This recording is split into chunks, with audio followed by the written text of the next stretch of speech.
Avec nous pour parler de ce volcan qui nous joue bien des tours avec son panache, Patrick Allard. Patrick Allard, bonjour. Donc vous êtes volcanologue et directeur de recherche au CNRS. Expliquez-nous d'abord pourquoi ce nuage de cendres est donc plus nocif que les autres pour les réacteurs.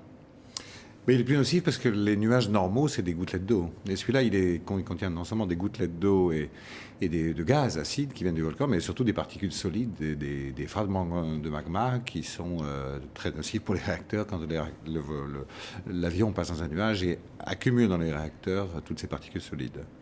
D'accord. Alors apparemment, il y a une teneur aussi en silice, hein, je rentre dans le vif du sujet, avec un potentiel explosif qui est un peu plus important. Est-ce que ça a pour conséquence que ce nuage va peut-être durer un peu plus longtemps, enfin cette éruption va durer plus longtemps?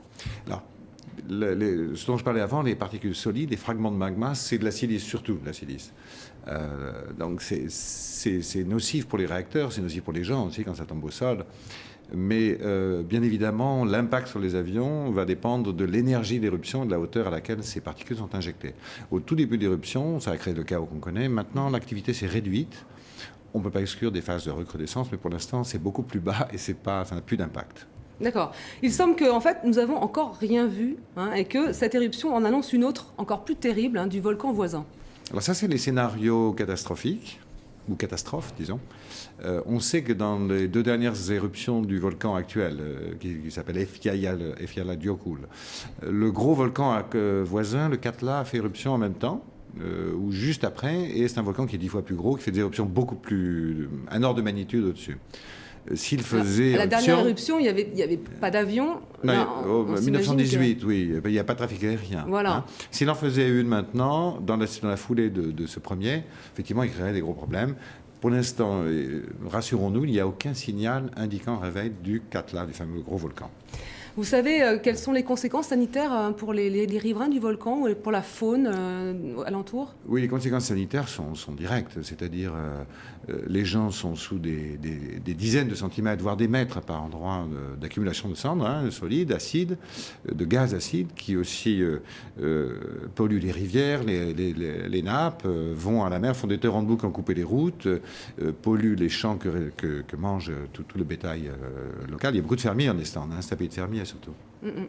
On ne peut pas s'empêcher que l'homme, finalement, il est très peu de choses à côté de cette explosion.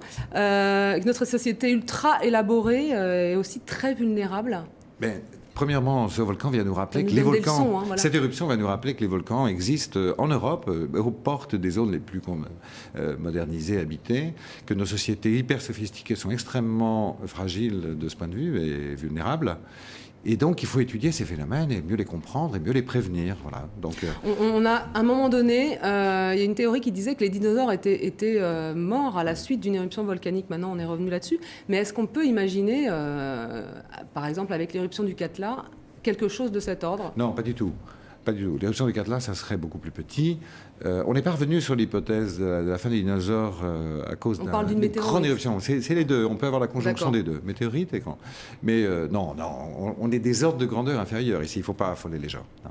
Alors, le spécialiste de ce volcan, qui est un Islandais, il était à Paris au moment de l'éruption du volcan qu'il étudiait depuis 18 ans. Il est resté bloqué en raison du blocage du trafic aérien. Vous imaginez sa frustration. Vous l'avez eu au téléphone? Vous lui avez parlé? Mais je l'ai côtoyé. Nous sommes vus assez régulièrement. Il était effectivement très frustré, comme des tas de gens qui étaient bloqués. Mais alors lui, d'autant plus, parce que c'était le volcan, son volcan, le volcan qu'il étudie depuis 18 ans. Il a réussi à partir, c'était quand? Lundi. Et donc, il a rejoint finalement son labo et il peut maintenant étudier le volcan direct. Moi, je vous remercie beaucoup. Patrick Allard, merci d'avoir répondu à notre invitation. Merci beaucoup.